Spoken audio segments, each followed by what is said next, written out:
Hello, hello, hello. What ho? Welcome back to another exciting adventure of Radio Free Anarchy. I'm your host, Travel Mateus.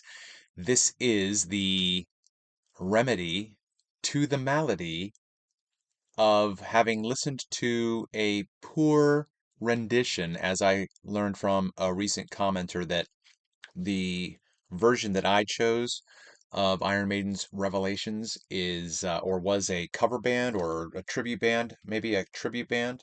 And so it's a lesson learned that almost every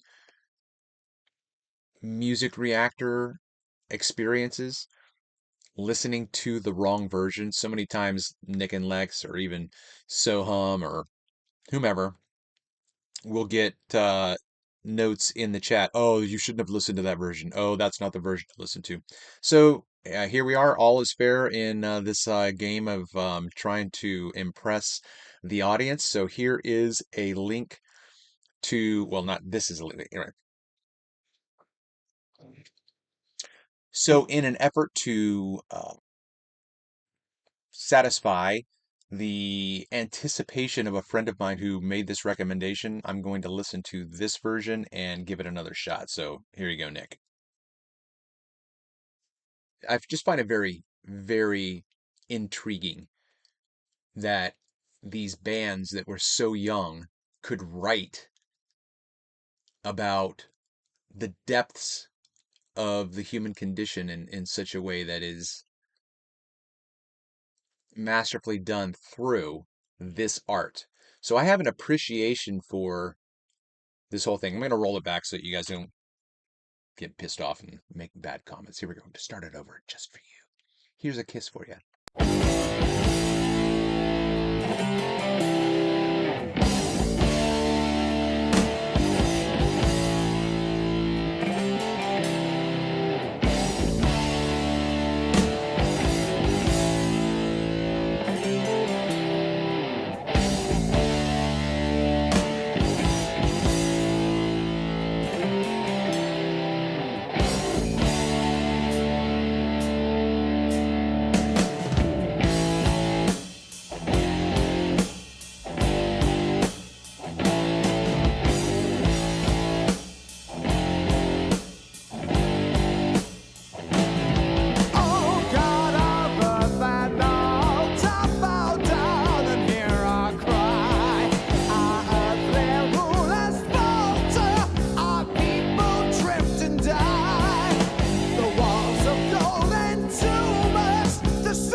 I just got chills on that last line. The whole inner work that a person does, like this picture of like Iron Maiden, peace of mind, right?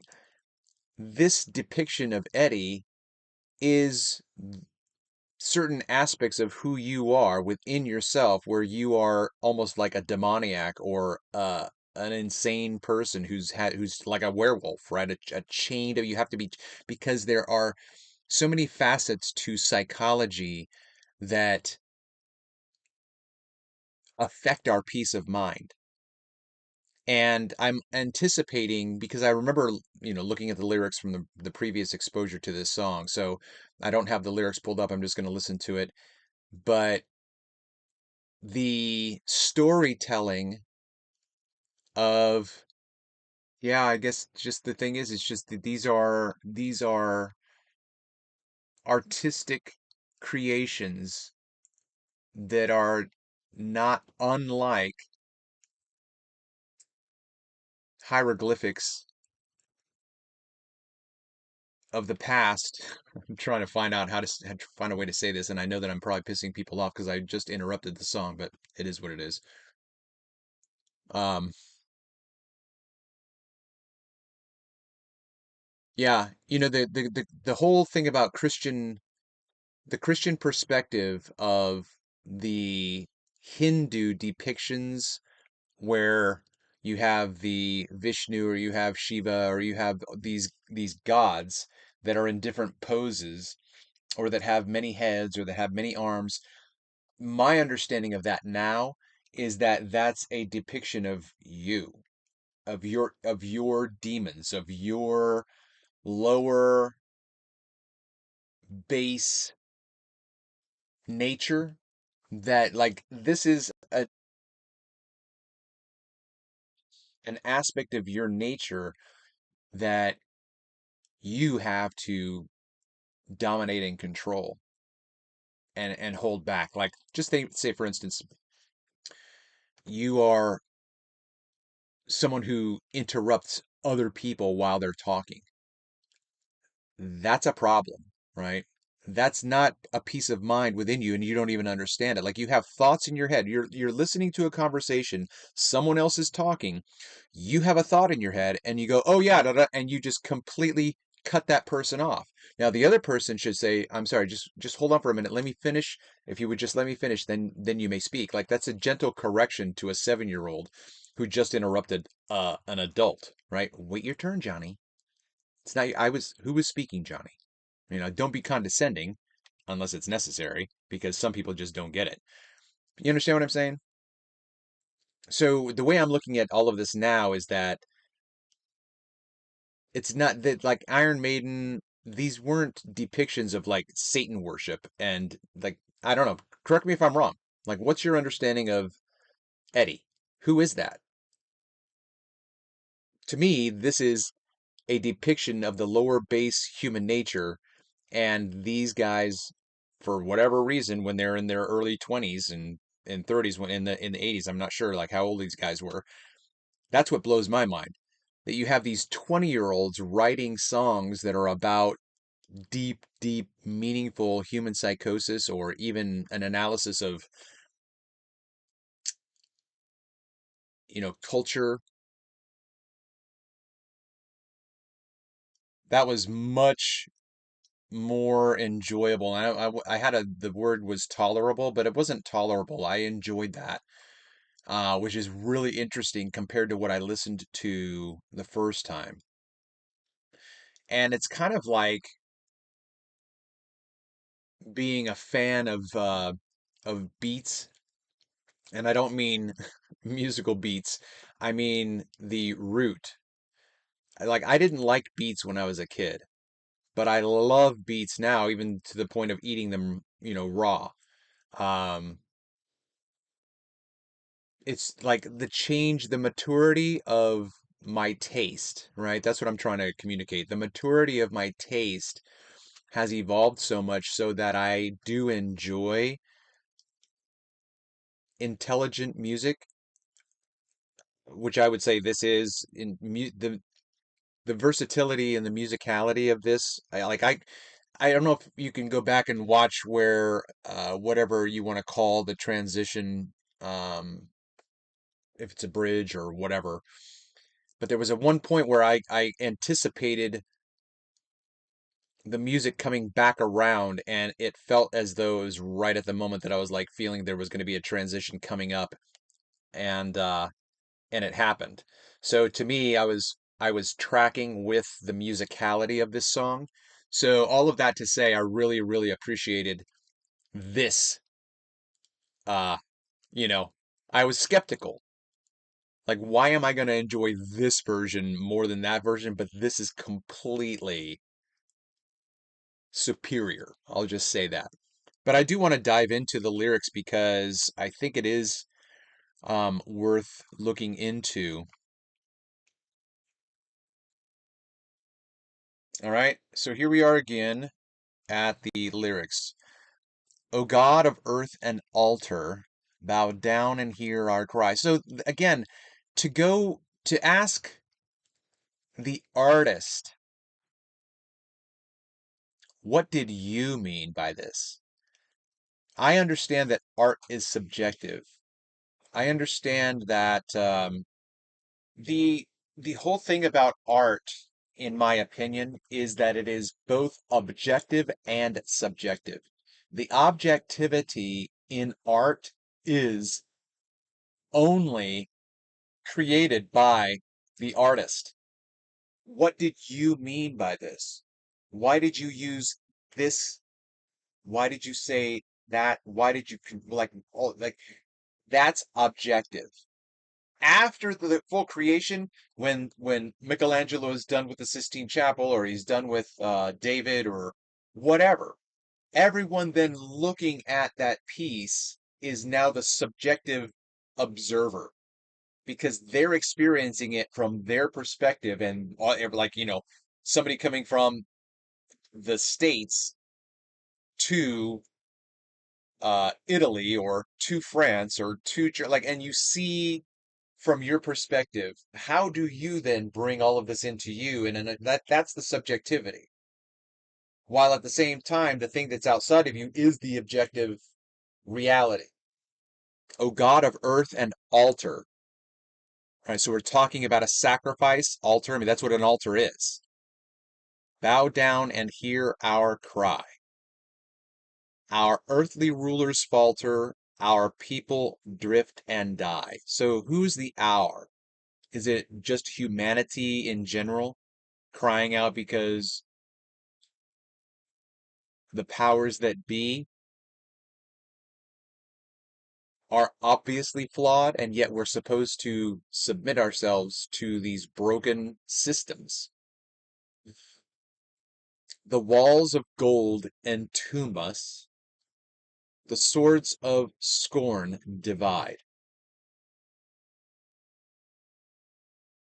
To me, that's the ideology of Americana, right? The American dream. The American dream is a facade. It is it's the word I'm looking for. It's a fabrication. It's not real. My American dream has changed from what it was when I was 20. And I'm trying to, well, not, I'll have to correct that. My American dream has changed since I was 20, and I am working toward that dream at this moment. But it's not the American dream. It's not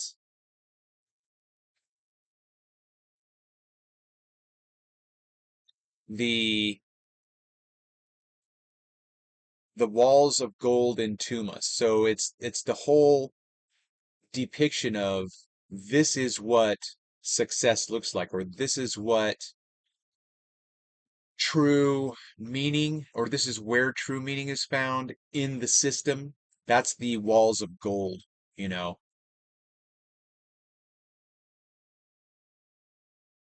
It's almost like what Jesus said to the Pharisees, you guys are whitewashed tombs.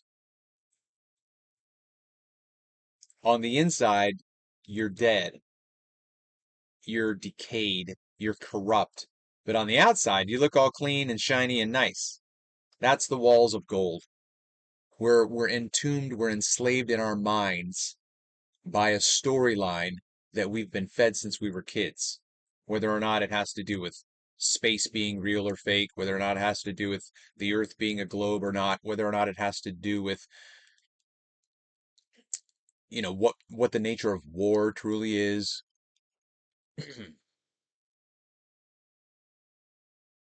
I think the thing that came to my mind right now that I'll say, and I don't know if I'll bring it in. I might. It's worth watching because there's a scene in the movie Network. I think it's from 1978.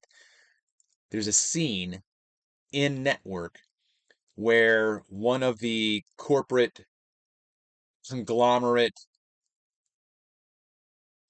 moguls is in a boardroom with another man who is not aware of the system that he's messing with. He's poking the bear, and the other man is the bear who's standing up and saying, "You are poking the bear, and you need to realize what you're doing." And so you almost get a curtain pull of reality. I think maybe I will find that scene and play it because it's very poignant. All right, so then the last line is, "Take not thy thunder from us, take away our pride." When we're told, "Oh, it's going to rain down on you," or thunder's coming down on you, usually that is the depiction of judgment. But this appeal is, don't take away your thunder from us. Again, that's an appeal to God, the God of earth and altar. The thunder is the driving force of the human spirit to overcome the abuser or to overcome the tyrant or the despot or the fascist. And then the last appeal is, take away our pride. I mean, that is a prayer, right? Take away our pride. That's a prayer. Just a babe in a black abyss. Who's the babe? No reason for a place like this. The walls are cold and souls cry out in pain. Again, this is a hieroglyphic in written form. So it's my opinion that all of the hieroglyphics of Egypt are uh, basically still frame shots of a storyline. And if we don't know what the original intent was, and we look at it and think, "Oh, this is talking about this," we're going to be completely off. We have to have the cipher, right? We have to have the code to decode the message. And I think that we need to understand that all of these depictions, whether it's in written form or whether it is musical or whether it is pictorial, it's always about the human condition or you. So, how do these songs affect you? If they don't affect you, it's almost like you aren't aware of the fact that this is for your good, right? These poetic renderings of the struggle, right? So we have just a babe in a black abyss. I mean, that sounds like a nightmare. No reason for a place like this. Like I would not if I were able to clone myself, or if I could just be like snapping my fingers and let's say I'll just do 30% of the world had the same mindset and mentality as you we wouldn't be a problem. Like we don't try to dominate other people. If my worldview, if my spirituality was held by millions of people, those millions of people would be the least to worry about in society. if that makes any sense. So the walls are cold and the souls cry out in pain. An easy way for the blind to go. A clever path for the fools who know. The secret of the hanged man. See, again, I don't know. The hanged man and the hangman are two different things. The hanged man is the one who is being hanged, but the hangman is the one who does the hanging. So I'd be interested if anybody out there, is this the correct uh, term? Just a babe in a black abyss. The secret of the hangman. The smile on his lips. Like, what's the secret of the hangman? What does that mean? The light of the blind. You'll see. The venom tears my spine. The eyes of the Nile are opening. I think that that's an esoteric reference. Again, the Nile, we're talking about Egyptian hieroglyphics. I mean, the Nile is a deeply esoteric reference, as is, really any body of water has those kinds of connections to hermetic and esoteric ideas. The light of the blind, the venom tears my spine. Yeah, this is just so enigmatic. I mean, I can appreciate it, but at the same time, I have no idea ultimately what this is about. She came to me. Who's the she?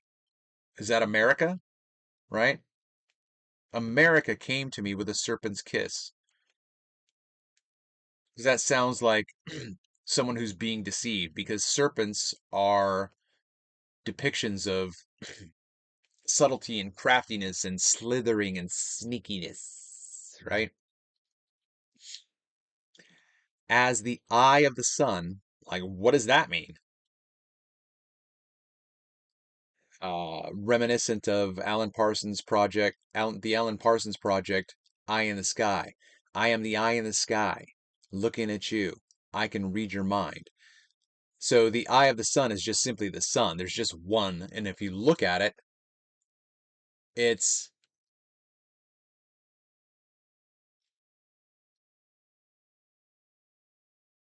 it's circular like an eye. And then if you look at it long enough, there's a shadow that appears within the ring of fire, and that little shadow zigzags and jiggles around. The eye of the sun rose on her, but anyway, the eye of the sun rose on her lips. Again, I don't know what that means. Moonlight catches, silver tears I cry. So you then have this um, alchemical reference to both the sun and the moon. The sun is electric, the moon is magnetic, or vice versa. I mean, really, the polarities don't really matter. The sun is magnetic and the moon is electric, because we do live in an electric universe, okay, where every aspect of our being is water and energy. You know, the human body is basically what, 70 to 80% made up of water, which means that all of us are like this close to drowning all the time. So we lay in a black embrace. There's another reference to blackness, because we have just a babe in a black abyss, and now we're having laying back in a black embrace, and the seed is sown in a holy place. What is that, the mind? Right? This sounds like a reference to conception with, coitus and a man and a woman coming together. But it also could just be planting a seed within your mind. And as I watched, I waited for the dawn. The light of the blind, you'll see. The eyes of the Nile are opening. All right, so now here's the closing prayer. Bind us all together ablaze with hope and free. No storm or heavy weather will rock the boat, you'll see. The time has come to close your eyes and still the wind and rain, for the one who will be king is the watcher in the ring. It's you. Now, the song, I think, only said that once, but now it says, oh, it's you. So, however that works in terms of that final ending. But I mentioned this, I think maybe in the previous one, but this reference to "and still the wind and the rain" is reminiscent to me of Jesus being on a fishing boat with his disciples and he's asleep and everyone else is bailing water because they're in a storm, they're in a tempest. And they're like, "How can he be asleep right now? Master, wake up. We're about to perish. Don't you care?" And he gets up and he's like, "Be still." And then it's birds chirping and the sky is clear. That's a metaphor. That's not that didn't really happen. Okay? It's a it's a depiction of someone who is sane and who does not allow the tempestuous conditions of existence to overwhelm his mind. Whereas the disciples are untrained Jedis, and Jesus is the master. And they ask him, how can you be so stable? How can you be so balanced? And so that's where my mind is going. But the thing is that I think the ending of this in terms of revelations is that you're the king, or if you're a woman, you're the queen. You're the one who is the savior of the world. It's you. You know, King Arthur drawing the sword out of the stone is you. So these are the revelations that we need to come to in order to better understand who we are, why we are, and what we are. And I think all three of those things are inextricably connected. If you don't know who you are, you won't know what you are, which means you won't know why you are. And then if you don't know why you are, that means you don't know who you are. And if you don't know what you are, that means you don't know why you are. To me, those are all undeniably connected. All right, well, there it is. There you go. I hope that was well, not a, I mean, my whole pontification. If you made it this far, thanks for doing that, and make sure that you smash the like, hit that Fonzarelli, leave me a comment, suggest another Iron Maiden song. I'm going to dive right into the next one that Nick recommended for me because I'm doing this and it's 4 o'clock in the morning, 5 o'clock in the morning, just about 5 o'clock.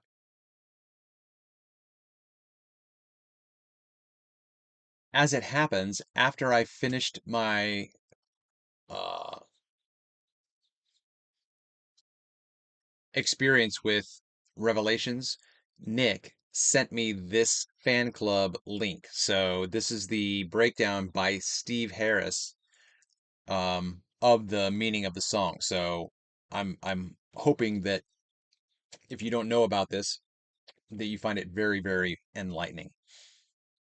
Revelations is a song with a double meaning. Of course, it refers to the Christian mythology, but at the same time, it is possible to reverse the basic idea and it takes an entirely different meaning if you look a bit further. Now, I don't understand what it means by Christian mythology because not every branch of Christianity thinks of Christianity as mythology. That's not something that coincides with um, my previous experience and existence as a Christian. So I would want to know what their understanding of, or what Steve's understanding, or Steven, does he go by Steven or does it go Steve? It says Steve Harris. What he understands by Christian mythology. The works of Aleister Crowley influenced the writing of this song, as it is also the case, and in a more obvious way, with Moonchild on the '88 album Seventh Son of a Seventh Son. As an atheist philosopher, Crowley thought that by concentrating all his energy only into his mind, even though it's his brain, brain is the physical organ, mind is the metaphysical reality. By concentrating your mental faculties, man could influence and change the way things were. Absolutely. So this whole thing about the satanic teachings of Aleister Crowley, to me, is just unfortunate. Like they're like the the narrative that we're given as Christians about New Age or whatever Crowley's philosophy would be labeled. I resonate deeply with this. I mean, this is hearsay. This is Steve Harris's summarization. Like this isn't Aleister Crowley telling me this is what I believe. This is Steve Harris's summary of what he thinks about Aleister Crowley's um, awareness.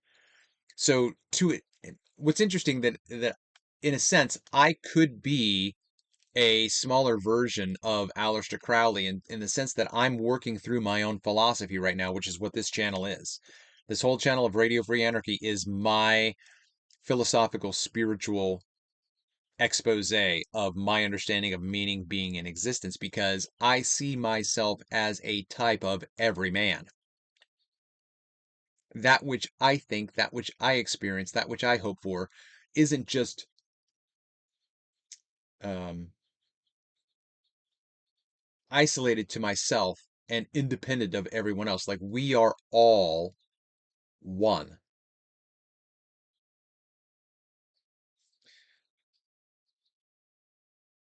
Crowley was describing religions as deceitful.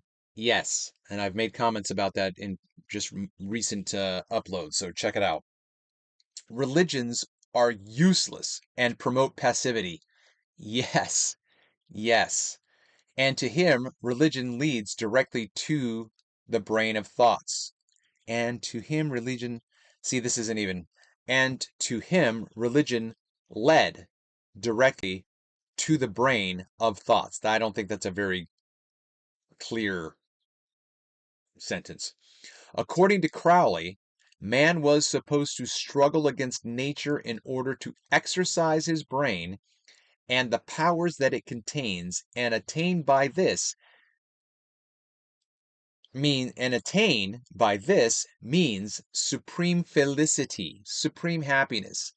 Yes, yes. In the exercising of your mind, you will have to exorcise your own demons, which is what Eddie represents, in my opinion. Right? Bruce Dickinson wrote Revelations in reference to this theory. Beyond the biblical meaning, there is the principle that man can reveal himself to himself. Yes, you are the only one who can save you. You are the only one who can understand and know who you are because no one else knows who you are but you. Except for the fact, if you accept and agree with the narratives that are without, if you accept stories about who you are from outside of yourself, you will not understand who you are. Only you can determine who you are, what you are, and why you are. And that's why we exist in a world of objectivity, of reality, because we have to then think to ourselves, how do I interact with these other individuals? Which means I have to listen to what they say and be the one who says, I don't agree with what you're telling me. So then who's going to determine what it is that which I believe? Only I. The principle that man can reveal himself to himself is absolutely on point. There is therefore a pun here because there is the Christian theory on the one hand and something religion wants to keep quiet on the other. I don't know what that means. Revelations, there's a pun with Revelations.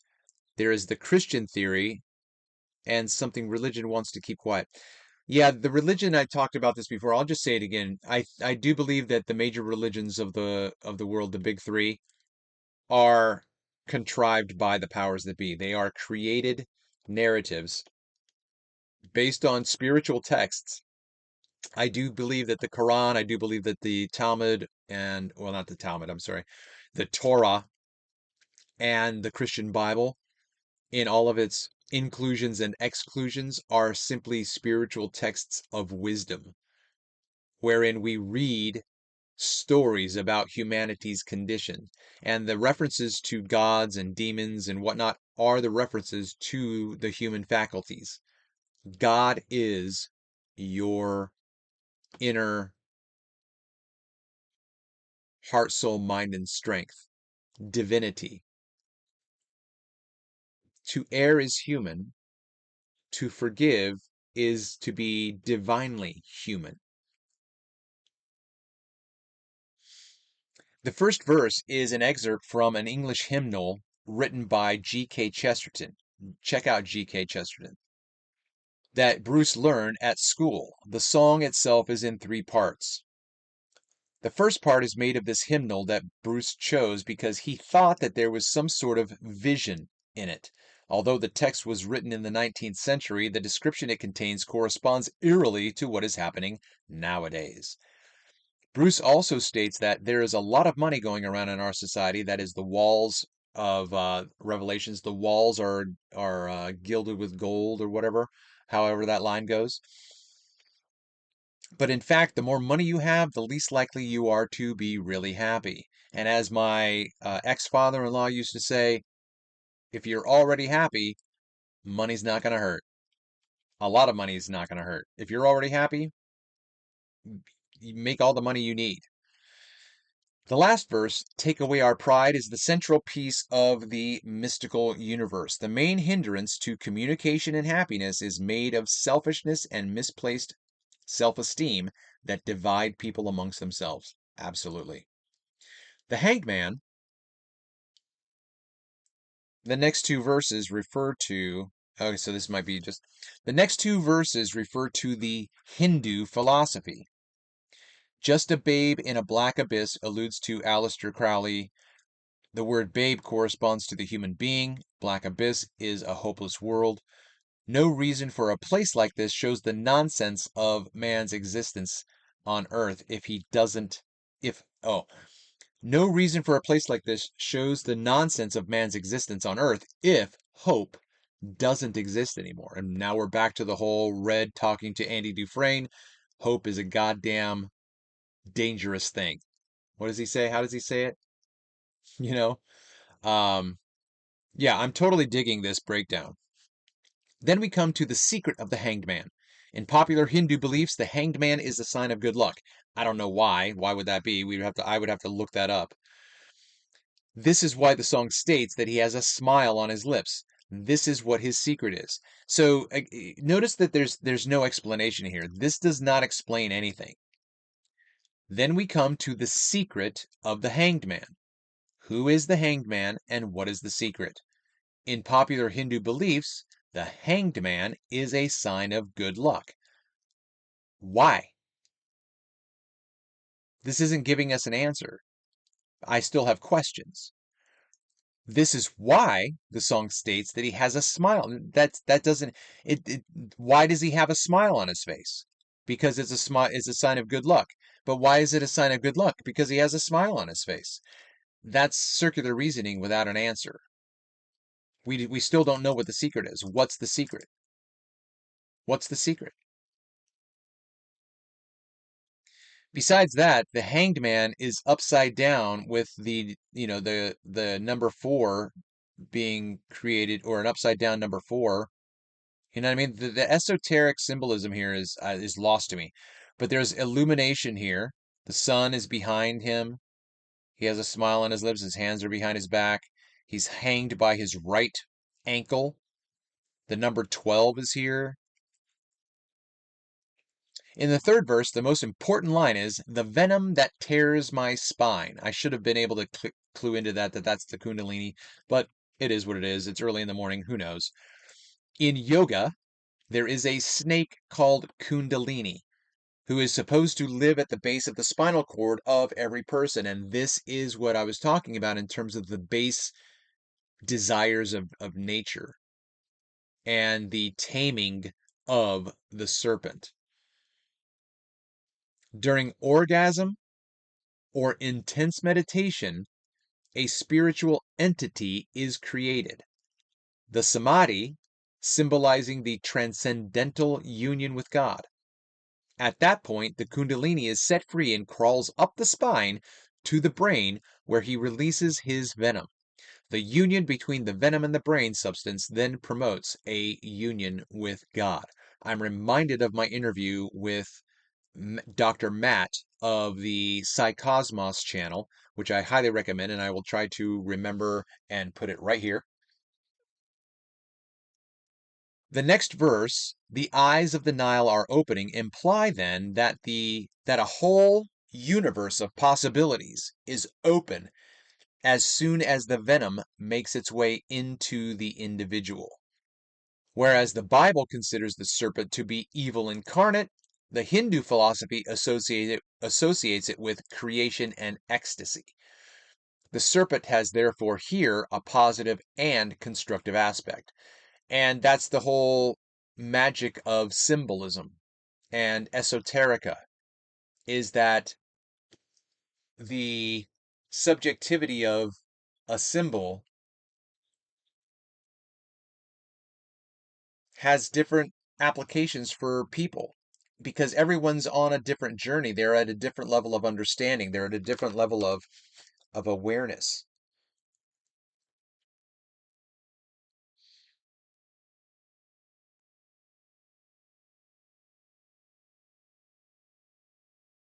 I'm not sure the Bible considers the serpent to be evil incarnate. I think that that's a theological interpretive move. Um,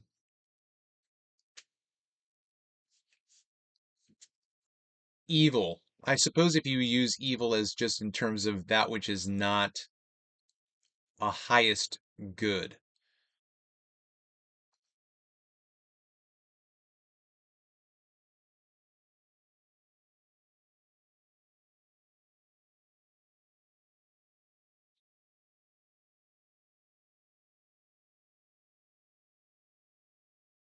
I mean, you do have the images of Leviathan and whatnot. I think I'm going to edit this part out, but whatever. Pauline Lim, Pauline Lim's Serpent's Kiss. This is oil and acrylic. Oh, okay. So this should be this isn't a sentence. This is a title. The Serpent's Kiss has also been the topic of many Crowley's philosophical discussions. Then, the eye of the sun is mentioned, as the sun is the symbol of creation, representing the masculine side of life, right? Right. So the sun is masculine, the moon is feminine. The sun is energy, the moon is magnetic, representing the masculine side of life. The feminine side appears a bit further in the word moonlight. Moon being the symbol of femininity. The complete sentence, moonlight catches silver tears I cry, closes the full circle as silver is the color of the sun. We find, therefore, here both male and female entities, and they cannot be separated.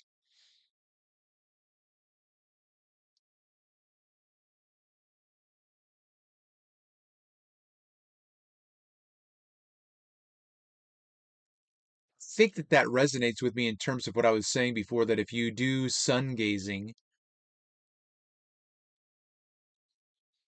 there is a shadow that appears within the ring of fire, which I suppose could be interpreted as silver. In fact, this philosophy considers the universe to be dual. Binary world, okay.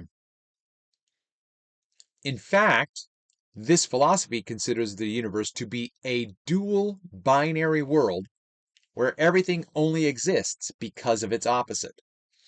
In other words, there is no Manichaean dichotomy like in the Christian school of thoughts where good and evil are kept apart and evil should be eliminated. Correct. Yes. Yes. This is just simply polarity of energy. There is high energy, there is low energy. There is high vibration, there is low vibration. There is high frequency, there is low frequency. It's not good or bad. It's just, it's kind of like when you say, I went to the doctor and my test results came back negative, right? That doesn't mean it came back, the news is bad. It means that the diagnosis is you do not have that which we thought you did. So the results are negative. It's in the no. You understand what I mean? So I agree with this breakdown in terms of like I think the number one Christian theologian philosopher who endorsed Manichaeism most familiarly was Saint Augustine of Hippo. Um, and so yeah, all right. Yeah, I think Christian theology is absolutely just in terms of its esoteric Christianity is not detrimental to the human condition. The traditional historical version of Christianity that we have since the Reformation, let's just say, that is completely a fabrication of the powers that be. What it says that there's what do you say about religion keeping things from us? Yeah, something religion wants to keep quiet on the other, right? There is no secret in religion. We don't keep secrets from other people. We divulge revelation. We say, "Do you know who you are?" Because that is the first step toward liberation, is walking away from Plato's cave, right? The images that you see on the wall, the fact that you're in a cave, that is the depiction of the system of the world in which you are finding yourself. I grew up in a house when I was 4, and now I'm here, and this, that, and the other. That whole, I didn't choose, like, the world existed, and then I showed up, and then I'm in the world, and the world says this is the way things are, and then I have to start figuring out what it is that I think the world in, like, this is the journey.